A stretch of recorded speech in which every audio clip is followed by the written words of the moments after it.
Hey everyone. This week I have my lovely sister on the podcast who is visiting me from Texas. And I thought it'd be fun to have her on here just to chat a little bit about motherhood because we are in completely different seasons of motherhood. She has four kids between 8 and 16. And obviously, my oldest is about to turn 4. So I have three kids under 4.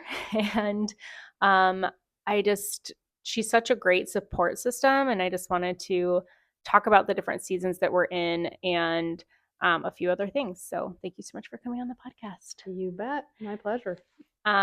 So one thing that I wanted to talk about and I brought up before when we were chatting about the podcast was how I get really, really frustrated in the season of motherhood that I'm in when I'm hearing moms who have already been through it. So they have older kids, and like, let's say they make some comment about, or I make some comment about not sleeping or whatever it is with my kids. And they're like, oh, well, just wait. And it drives me crazy because it's like the way that it comes off is like, well, just wait. Parenting gets what? Harder, worse, suckier. Like, it's basically just wait for the other shoe to drop. And that's hard hearing when I'm running on 4 hours of sleep and in a season where all three of my kids need a lot of me all of the time. Yeah. And I just want to thank you for not being that person. So for not saying that to me, because you're always really supportive and validating. But I just wanted to talk to you about that a little bit because you've been through it, um, and it can be like really, really frustrating hearing that. So I'd love to maybe have you jump in and just talk about like where you're at and stuff. Yeah, well, first of all, I think the first part of that is we just shouldn't compare. I think that's the biggest thing. If we would stop comparing and saying, "Oh, well, you just wait until, this season, or you're not going to sleep until they're grown and gone," or I mean, it's like, why are we even comparing? Like, every season has difficult things and other things that are easier. And I don't think it really, yeah, like right now you're in a season where you're not getting a lot of sleep, but that's not going to be forever. And then I feel like the season I am in right now, like it's not as physically demanding. I feel like it's more emotionally demanding. Just it's like trying to teach my kids how to become adults. Like at my 16-year-old and almost 14-year-old, it's like teaching them how to, you know, turn into healthy adults who can function well in society. And sometimes that just feels heavy, like emotionally, like just am I doing all the things that I need to be doing to prepare them like for the world? But I don't, it's like, it's just a different kind of hard. I don't like the, I just, it's not, it's trying to compare like apples to oranges. Like it's just different. So neither of them, I don't think either of them is better or worse or harder or easier necessarily. It's just different. It's different season, different things you're struggling with, dealing with. And so, and yeah, so, and I would say you will sleep. I promise you will sleep. I think that I don't like when people say that, especially like you said, to people who are right in it and they're not getting any sleep. It's like that is so like discouraging to moms who have little ones, like, oh, you're never gonna sleep again. It's like why would somebody say that? Yeah, Like well, why because would somebody say that? yeah, that was the other thing that I told you It's that people say like, yeah, once you have a kid, you just never sleep again, and I'm like, what? you're like, well, I'm down 3 kids now. Cool. So what does this mean? Yeah, I disagree. Because you sleep. Because I sleep. Yeah. I do. I get sleep now. And yeah, I just think it's different. And I just think the number one thing is to stop comparing and to just like you said, like just be kind. Like you don't know what everybody else like what they're going through like within their life within parenting, within their marriage, all the different things. And I would say, like just to be kind, I mean, and everybody's personality is different. So some people like really thrive when their kids are younger, like they thrive on that. They can almost do better with that. And then for some people, it's when their kids are older or vice versa. I think some of that too is just our personalities and like kind of what we can, you know, not, I don't want to say what we can handle, but like how we manage things and like what we enjoy even. Let's be honest, not all of parenthood even is enjoyable all the time, Mm-hmm. and that's okay. I don't think we have to like love every minute of parenting. Mm-hmm. That doesn't make us a bad parent. If we're like, this is hard and I'm not enjoying this season right now, like, doesn't make you a bad parent. So it's like, I just think there's so many things that go into it. And so just to compare and to judge others, it's like, we don't need to do that. Let's just be kind to each other and encourage one another and remind each other, like, hey, it's just a season, like there'll be a new season coming up, and you will sleep again. You will. Yeah. And then there'll be different challenges, but I think it's just taking it one day at a time and one week at a time and not stressing too much about all the things. So, Right. Um, so you brought up like just kind of how like not all seasons are necessarily enjoyable, and I think that that's where like sometimes our different gifts and abilities come in mm-hmm. too, because I look at it goes back to comparison too, because you look at other moms who like I've looked at other moms in the past who like they put together these like sensory bin Mm-hmm. toys for their kids and do these things, and I'm like, man, I'm not the fun mom. But then I'm like, but I do other things, like Right. because for me like my kids making a mess doesn't bother me. Yeah. So like having them paint and doing certain things that gets messy, or even like the baby led weaning when they're feeding themselves, and like that takes a load off me because I don't have to just like sit there and feed them. It's Mm-hmm. like he gets to feed Yep. himself while I'm doing something else. And Yep. um so there's just different things. Like some people might love sitting down and doing a craft with their kids, whereas like other Right. moms are like, oh, Yeah. it doesn't mean that you have to enjoy sitting down and playing dolls with your kid for like Right. 10 minutes, but they need that one-on-one time Mm-hmm. sometimes, Yep. Yep. And so I think that we all have different things. But I was actually just talking to friends recently because a bunch of like Vito's friends here, like I've become friends with their wives, and I've made some of my own, and we've all had kids like the same ages, like within Mm-hmm. months of each other, like having one, two, or even three kids within months of each other. And I was hanging out with them a couple weeks ago, and one of the friends was like, she does not like the baby stage. Mm. Like she can't wait for what the toddler stage. And I was like, Mm-hmm. what? I'm like, I love the stage that Carlo's in right Yeah. now. Like Yeah. the baby, I mean, as much as so he was an amazing sleeper. I haven't shared this on the podcast yet. He was like my amazing sleeper. And just recently, like the last 3 weeks have been absolute crap and very tough.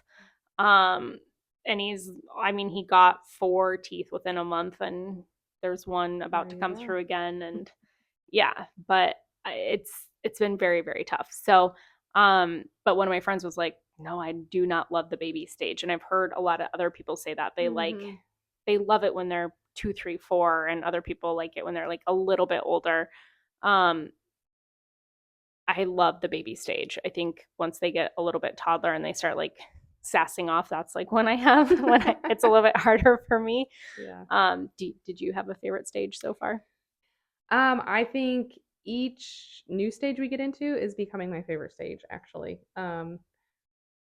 I really, really enjoy um, deeper conversations with them now that we can kind of like go deeper into things and like just do like some emotional work and like why are we feeling the way we were feeling and like going deeper. I don't know. I really enjoy that, but that's just kind of my that's my personality with like yeah, just wanting to help them understand and learn how to like be attuned and self-regulate. Like I enjoy that as they get older. So when they were younger, I'm the same as you. I loved the baby stage. I loved it, loved it.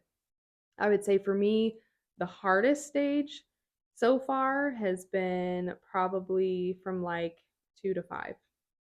It just was really difficult. That's when they're really, at least my kids, challenging, just a lot of like becoming independent, and there's fun in that too, of course. Like there's some really fun things as they're becoming independent, but just difficult as well because that's like when you're kind of teaching and training and disciplining and trying to, but they're also figuring themselves out and Yeah. becoming their own, and it's just like I just found that hard for me. It was, let's put it this way, like it was sanctifying me through that process because I was just like, okay, I didn't know that I was like, I remember thinking, like, especially with my first, going, I didn't think I was like an angry person.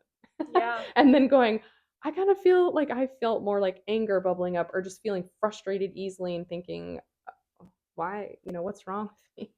And I really struggled. So And I look back and like there are definitely times I wish I could almost like go back or like talk to myself back then because and just be like, hey, you don't need to stress so much about these things. And, your anger's coming from other things, like it's being triggered by other things, that you just haven't dealt with yet. And you're going to be able to deal with it. But I didn't know that. So at the time, it felt kind of confusing, I guess is what I'm trying to say, because I didn't know like why I was reacting, which comes back to also, I think that's why let's not like compare with one another and like let's be kind to each other because we don't sometimes even ourselves we don't even know like why we are the way we are in that moment. Like we haven't had time to like discover that because at least for me, I would say I didn't think I had a lot going on or a lot to discover until I got married and started having kids. And then it was like Right. all this stuff starts coming out and you're like, what is going on? Like, who am I? What's wrong with me? And Yeah. it's like, nothing's wrong with you. I would actually say, especially the more people I talk to and the older I'm getting, it's like, that's actually really normal. And that's like, I think I would call it a normal process for us as we get older Yeah. and then get married and start having kids. I think it's just like part of the process, like the way it works, whether we like it or not. Yeah. It just is. Yeah, I think that the toddler stage is tough for me too because I was same as you. Like anybody who like knows me or like, yeah, nobody, I feel like nobody in my life would describe me as an angry person. Um, and having kids, I was like, whoa. And there's been like a lot of moments where I haven't liked myself. I think that the difference is, so you were 24 when you had your 1st, and I was like 30, almost 34. So I feel like when my anger popped up, I knew like where it came from because I had like a decade of self discovery. Yep. Like you got married at 21, I got married at 32 or 3. I think 32. So I think that that's like there's pros and cons to being a younger mom and then an older mom. Yep. Like I remember having the conversation with Vito being like, I am so angry. I don't know where it's coming from, but I know it wasn't from my child crying. Right. I knew it wasn't just because my kid wasn't listening. It didn't match. Your anger didn't match what was happening. Right. There was something inside of me. I could feel it bubbling up and I'm like, there's something else deeper going on, and that's when I have done like some therapy and stuff and I'm continually working through things. But I think the toddlers stuff is hard because I think when we were kids, we weren't really given the tools to learn how to regulate our own emotions. And now we're supposed to help our kids learn how to regulate theirs. And I'm like, wait, but I'm triggered. And so I've said on the podcast before, like when my 2-year-old is throwing a tantrum, I want to act like a 2-year-old and throw a tantrum, but I'm the adult. Yeah. So option. Right. That's not an option. And there's something else going on. Like there's deeper work to be done. And so I think like just being aware of that and the work's never over. Right. Yeah. It's not. Yeah. Well, and even like Vito and I, like we talked about everything before we got married, or so we thought. Yeah, I was gonna say. Until I got pregnant, and I remember our first big fight was over birth, and like hospital or home, and just being so angry, and it's like we have the same values, we have the same morals, we love each other, we want the same things, right. But even then, like let's say you have the same value, like we both value integrity, right? Defining that definition and seeing how it shows up in your life, like might look different to people. Yeah. I mean, integrity is integrity at the core, but do you get what I'm trying to say? Like just even if people are like, oh, I value love too. I value family. You value family. I think how Vito values family and how I value family are very different. It looks different. Yeah. Because of how we grew up, right? Like he grew up with his entire family within blocks of him. Yep. We didn't grow up that way. Right. Our family is very spread out. We had some cousins that lived by us for a little while, but like our grandparents weren't by us. The majority of our aunts, uncles, cousins were in different states. Yep. So it looked very, very different. Mm-hmm. So even like for Vito, that was like a concern when we started dating, because he was like, how can you just like leave your family, Yeah. and wait, you don't live by your, like, Yeah. would she just leave me? Like, is Mm. she okay, like, just being far away from family? Like, when we have Yeah. kids, is she going to be like, see ya, like, I'm going to, Yeah. like, I love to travel, like these things. Yeah. But it's like, no, we both do value family. I just didn't grow up right next to mine like he did, Yeah. Yep. so defining those things. um but it very much is like a sanctifying process, getting married, having Mm-hmm. kids. And I think the deepest work that I've had to do has been in motherhood, though. Mm-hmm. um Yep. and yeah, it just feels like it's never over, because they're each reaching a new stage. Yep. And while you've been here, like, Tula, our 2-year-old, has been so sweet, but you got to see one of her meltdowns I today. did. Where like nothing you do is right, everything is wrong, and it's just it's impossible to help her. Yeah. And you just have to let her, like, Yeah. all right, cool, like. She has been super sweet. I know. Like super sweet. She's been my little buddy.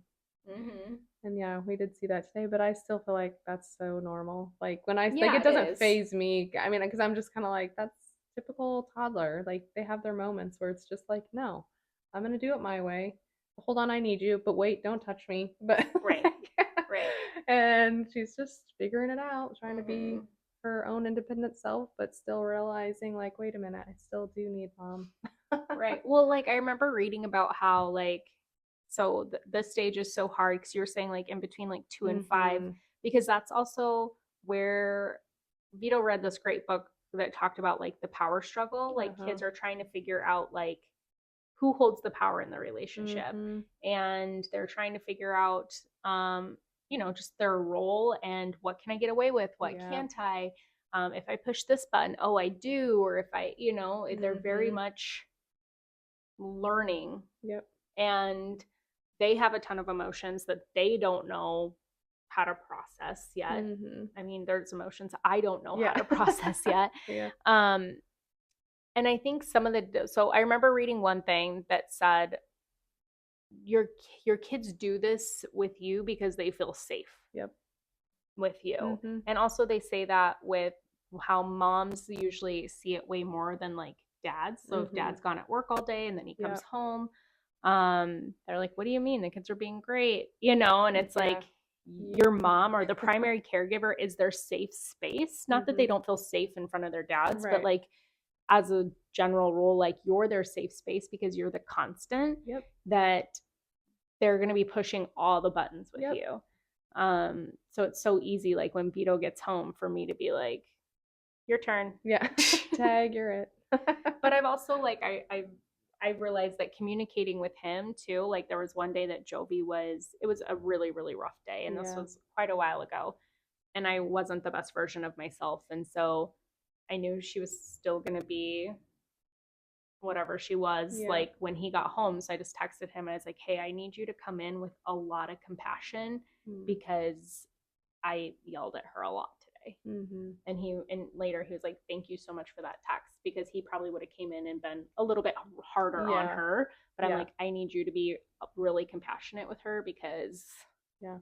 I was not my best self as a mom Yeah. today, and Mm. you need to come in and love her, That's and really great though that you can do that with him and that you were able, like you saw the need, felt the need to do that, and then followed through just so that he could know that, and you communicated that well. Like that's really good. Like I feel like I didn't do that well when I was young, and Buddy was still, you know, working a lot and like outside the home, and um, yeah, sometimes I actually feel like, I mean, this is like kind of even embarrassing to say, but I think sometimes I almost even like feel like I hid it a little bit because I was almost ashamed, like on the bad days and rough days where I feel like I was just really rude with my kids or too rough or just, like just like the anger yeah. came out, and I just remember feeling a lot of shame and not feeling like I could be like, hey, like and that's changed a lot since then. But that's what I mean, things like that where you learn and grow, because you said a lot of your change has been mostly, I think you said, or work you're doing has been in like motherhood. I feel like mine's equal in my marriage and motherhood. I feel like probably an equal, like our, we've had to, there's a lot that's had to happen in marriage too, realizing really quick, even after we got married, that just we communicate very differently, Well, I mean, and you met when you were 20. hmm You dated for what, 5 months?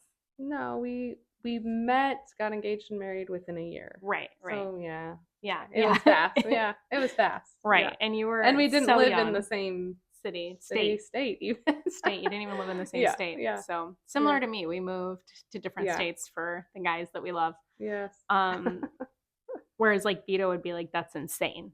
Yeah. Like But yeah, you did it for him. right, I know, I know. Uh, I'm like, right, but if I didn't do it, then we wouldn't be together right yeah. now. So You're welcome. right, right. Right. So I think being so young, you have the opportunity to like discover who you are like with your partner. And it's Mhm. definitely not always going to be easy. But I would say like, though too, like even though I felt like I knew a lot of who I was when Vito and I got married, we've still had to do a ton of discovering because Yeah. I've changed Yep. even in just the Mhm. 5 years that we've been married because becoming a mom has changed me Mhm. a lot. Mhm. My work has changed. Mhm. So many things have changed. So just trying to find that balance, like, and he and I have had the discussion because I'm so deep in this season of life right now Mhm. with,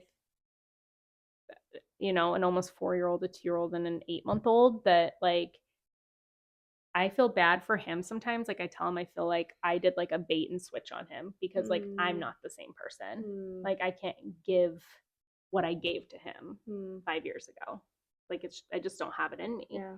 And so like I almost feel like apologetic sometimes of like, man, I still think we have a great marriage. Like we have really great communication. But like, and he's like, babe, like he's so sweet, Mhm. He's like, I don't think that you did it all. He's like, yeah, we're in a tough season, Right. Yep. and Yep. so I'm like, I used to do all these things for you, and now I'm like, Yeah. maybe I do some stuff, but other things I'm like, you got Yeah. to do that because I don't have it in me. Yep. So, Yep. and that's tough Yeah. because I feel like I want to be the best wife I can too. But it's what he said. It's seasons. And seeing Yeah. like you're in a season where a lot of your energy and time is poured into the kids. Hmm. And it's poured in because But you they still have to need make your you marriage a priority. for sure. Absolutely. That's number one. Right. It's above the kids, but it's going to look different. Like Right. date nights at home, or, you're going to have to be more creative on like, how are we going to Yeah. continue to keep our marriage hot? Well, right. And the last month was just like Carlo sleeping like crap, and then Tula like wouldn't go to sleep until I went to bed. Yeah. So then Yeah. there's very little time, Alone but time. you you do figure it out though. Yeah, Like you even do. if it's like with him like just getting home from work and me putting like that's why I don't allow like certain like shows in the house because I reserve them for emergency situations. Like I hate the show Blippi. Uh-huh. But Tula and Jovi will sit and stare at that screen. All we need is 10 minutes. So If it I'm gives you reserving. 15, a Right. quick 15, and Right. Right. yep. So we're like, here's Blippi, other room. Like you figure it out. You get creative, Yeah, and like remembering that's like, again, it's a season. It's not forever. Because I remember feeling that way. There's definitely been seasons off and on like that where it's like, is this it then? Is this like forever Guess how this it's is gonna life be? now. And it's like, no, it's not. And just remembering there's But I get different how, like, seasons. Vito and I have talked a lot about how I get how people end up just feeling like roommates. Sure. Oh yeah. It Like because you how, have to still be intentional. It's what you right, said. You still have right, to be intentional. You can't just when I say like it's a season, that doesn't mean, oh, it's a season, so that's an excuse to just let everything go with our marriage and like not do it. No. But it's just remembering it is a season, and to have compassion and remember like to one another and kindness towards one another of like, oh yeah, like, you're really busy with kids and I'm working extra, and we're, and just remembering what season you're in. But that doesn't mean, if anything, actually in those seasons is when you need to be more intentional.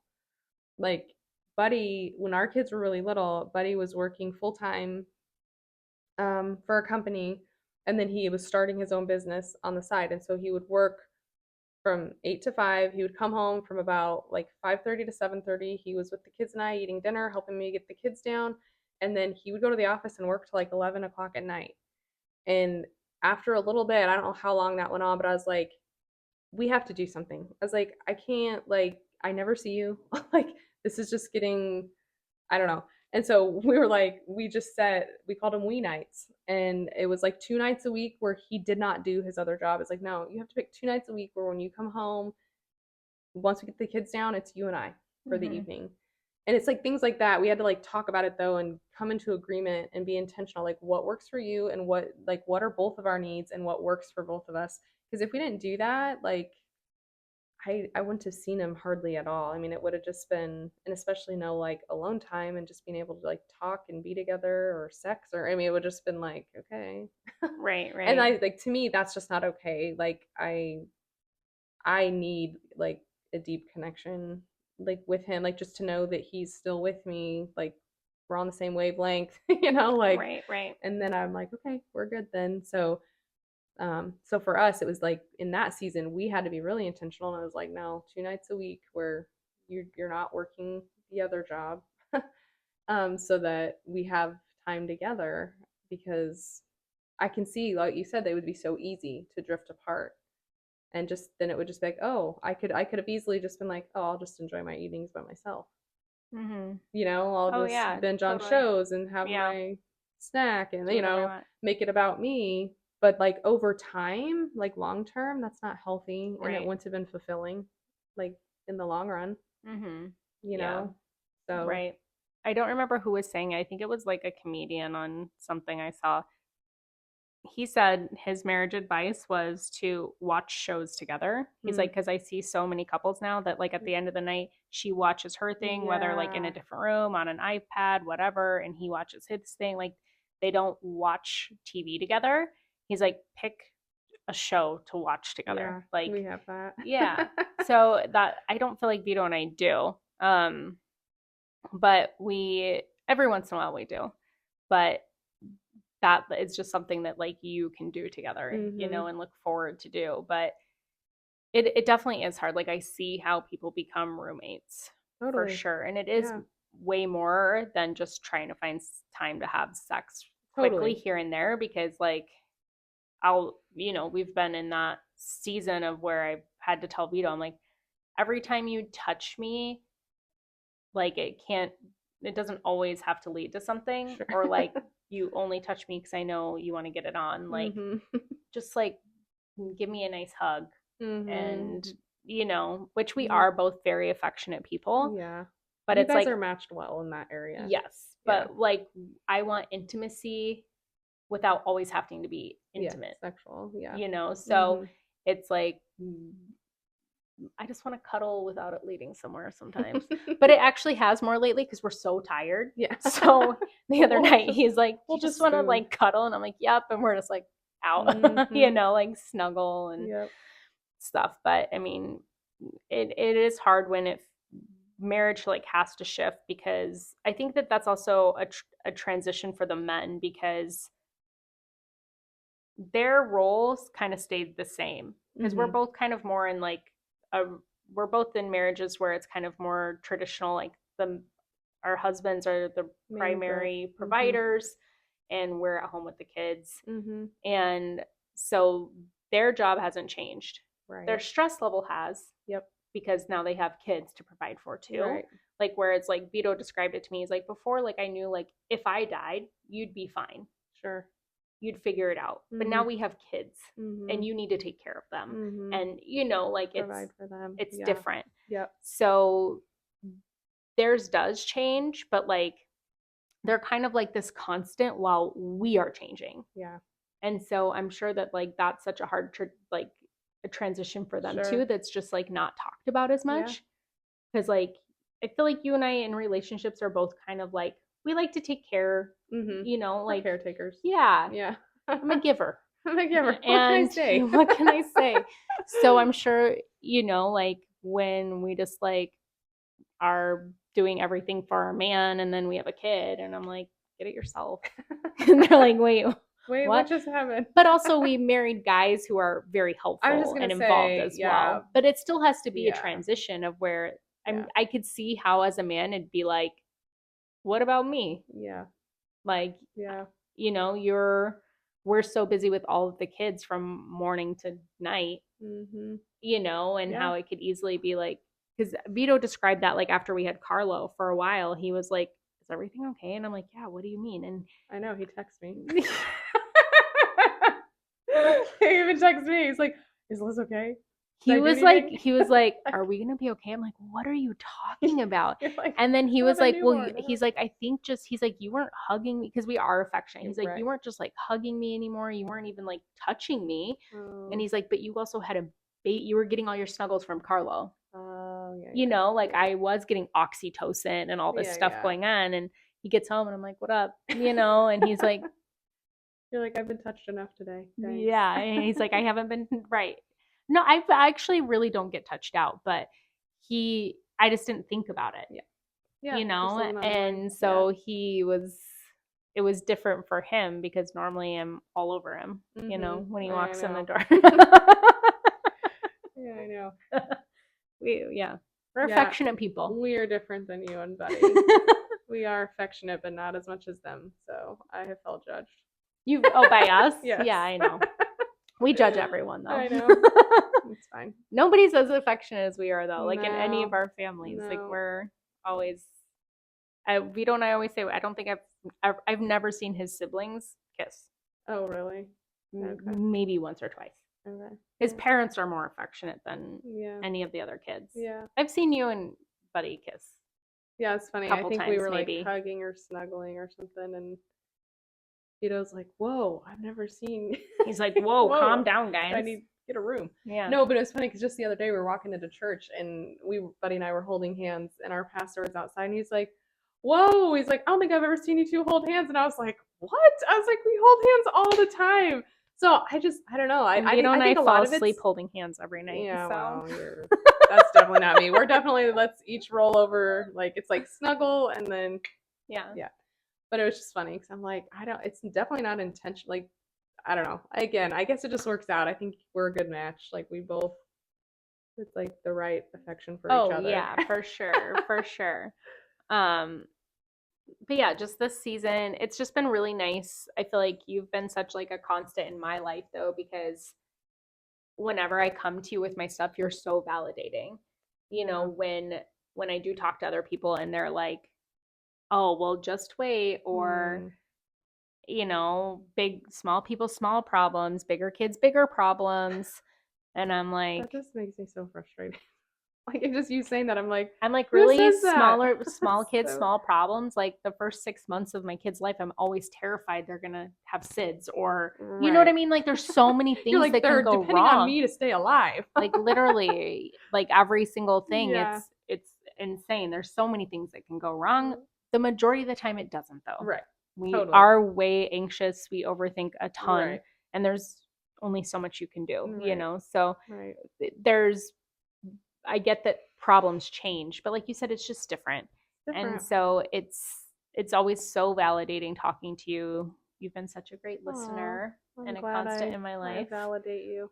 You do. I'm like, who's gonna tell me my problems are actually problems Or and make me normal. feel Or okay? what's normal. Yeah, and then remind me to give myself grace. Right. So Oh, well, I wanna I've been thank you for there. that. I've been there. And I didn't always have that. I would say mom was good at that. Like she would just be like, "You're a great mom. You're doing a good job." But like outside of mom, I mean, I just feel like I struggled with a lot of health things and nobody around me, like that was super lonely. Like my health journey was really lonely. Nobody had like just the issues, like postpartum stuff, just health things, even like their babies. Well, probably similar. A lot of my friends like sleep train. I did not like, um, I mean, anyway, so it was just different. I felt really alone, like going through my health stuff. And then when my kids were little, just because, you know, I Yeah. didn't do certain things that my friends did, and so it was definitely like pretty hard when they were young. So that's why I'm just like, you're doing great because I think that's what moms need the most. We just need to be like, no, keep going, you're doing great. I mean, unless the mom is legit like hurting their child, don't tell them they're doing great, like help the Yeah. child. Yeah. But that's rarely the case. I mean, it's usually just that moms are being really hard on ourselves and we think, we're that it's never going to end, or we're being a bad mom, or we don't know what we're doing. And it's like, just continue to do what you're doing, be gentle on yourself, on your kids, Don't just compare. don't compare. And just take it one day at a time. Mm-hmm. What Yeah. else can you do? Yeah. Um, Before we wrap up, I'd love for you just to tell everybody what you're doing now, what IASIS is, and what you're doing, and how that could potentially help in motherhood. Oh, wow. Yeah. Okay. So, yeah, after being home for 16 years. 15 years, Yeah. yeah, as a stay-at-home mom, I'm going back into the workforce. It's just going to be part-time, but I do have my own business. I got trained in IASIS, which is microcurrent feedback. And so it's kind of like having a brain cleanse. And it begins to help rewire neural pathways and help people kind of get out of the old wired patterns and begin to gain healthier patterns. And the cool thing about it is that it actually works. And over time, you don't need as many sessions, which is really cool. Like, it's kind of a slow, you start out with more, and over time, you less and less and less until your brain will be able to hold that pattern. And and then they would call it like getting a booster. So Mm-hmm. if like maybe you come, like an example would be like I actually did it I had a lot of post COVID, long haul COVID stuff going on. And I had done everything that I know to do. I'm also a nutrition consultant, so I know the nutrition side. I was doing the supplements, I was doing all the things, and just still really struggling with really bad intrusive thoughts and insomnia. And obviously, those two things don't go well together. Yeah. They kind of affect Play each off each other. other. Yeah. So it was like, this isn't good. That's when I ended up. Somebody told me about IASIS, and I was like, well, I'm desperate and I'm willing to try anything at this point. And it just ended up being really great experience, and I got relief within just a few sessions. I was already feeling so much better.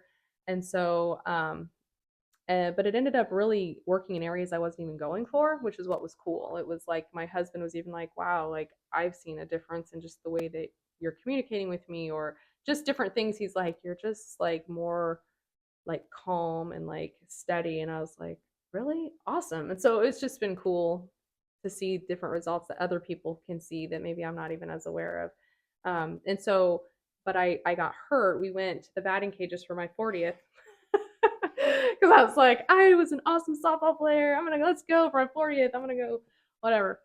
Oh my word. So I hurt myself just, you know, swinging a bat. Batten. So I went in, like, I was like, my whole nervous system though was just, even though like I hurt my hand, but like I just feel it, like once you feel, like, I think when you start feeling better and like you realize what you were feeling wasn't normal, if that Yeah. makes sense. Yeah. Because sometimes that becomes normal. And then when you get better, you're like, oh, I didn't know that I could feel this way. And so I could feel my nervous system. It just wasn't regulating. Like, I gave it about a week and I was like, I'm not okay. Like, my nervous system just felt shaken up or whatever. So I went and just did like one treatment and I bounced back like really fast. So it's kind of like it's like your brain goes, oh yeah, I forgot we're in this new pattern again. And then it just, usually, unless it's something maybe more major, you might need a couple, but kind of snaps back, Mm-hmm. which was really cool. So that got me excited too, thinking, okay, so if something happens and you just need a booster, that's awesome. Like, it worked because I hadn't had to do that yet. So that was my first Yeah. experience with like going back for like a booster, and I was like, okay, cool. So anyway, so I'm like, okay, I really love this. I think it can be really helpful for people. I love that I enjoyed being able to go, and it was passive. I got to sit and receive a treatment. There's nothing extra I had to do. There was no, you know, again, I'm in nutrition. I love that as well, but it's like, it's work. You have to, what am I eating? What supplements am I taking? Am I exercising? It's doing stuff. This was like, I get to go, receive this treatment, and just enjoy the results of it. And I was really pleased with my results. So, Mm-hmm. yeah, so now I'm going to be doing that, and it works really well. I mean, anybody, newborns to 100-year-olds, can do this. They've actually done sessions. They do sessions on babies with colic. It helps Wow. calm their Wow. brain Wow. and allows them, yep. So any from a baby all the way to, doesn't matter about age, or there's nothing, it's not invasive. It's very non-invasive. There have been no reports. It's been scientifically studied and proven, and there's been Like side effects. no side effects reported, and it's Yeah. been going on for, I'm trying to think, I think the owner and inventor, I'm pretty sure he even like invented it all, is Barry Bruder, and he started it back in, I mean, it's 2010 maybe. I mean, it's been around for quite a while, but it's slowly like just grown, but it's getting more and more popular, I think. So it takes about half as many sessions probably as like traditional biofeedback, and like I said, nothing extra that you have to do with it. You get Yeah. to go, receive, leave, and there's no work really in it, which is great. So Well, I can link some research in the show notes for people yeah. listening if you want to find somebody to do that. If you live in the greater Dallas area and you need someone, Yeah. my sister can do it for you. Yep. I can leave your website in the show notes as well. And I would like to do that. I'm I obviously know. like into trying anything. I know. I was gonna bring it with me, I'm but I was like, put me "We're only in here a few days." sound bath with bells and I know. I love whatever, I'll do it. I know. I know. I mean, I still go to therapy, and when my therapist gets like something new in her toolbox, I'm like, "Ooh, yeah, let's try it." Yeah, you've done something like tuning forks. Tuning forks. Yeah. Yeah. When you told me that, I was very surprised because I feel like Yeah. that doesn't seem like you to be into that. Yeah. I mean, yeah, I don't know. I probably, normally I would say I wouldn't be, but she was just kind of like, hey, like, and this is probably before I even started IASIS, or maybe like during when I was doing IASIS, that she began getting into the tuning forks. And so she kind of convinced me at first to try it, but I felt it really made a difference. Like, I just felt calmer, and I was kind of like, okay. So now every time I'm like, can we just talk while you do the tuning forks the whole hour? She's like, yeah. So anyway, yeah. Actually, I just need a nap from my kids. Yeah. So. I just want to sleep, and no problem. Awesome. Yeah. Cool. Well, I will put all of that in the show notes. I want to thank you so much for coming on the podcast. You're welcome. Thanks for being an awesome role model for me. I look up to you so much. Wow, you're sweet. Still my big sis Yeah. and bestie. Yeah. So thanks again for coming on. I love you. I love you. You're welcome.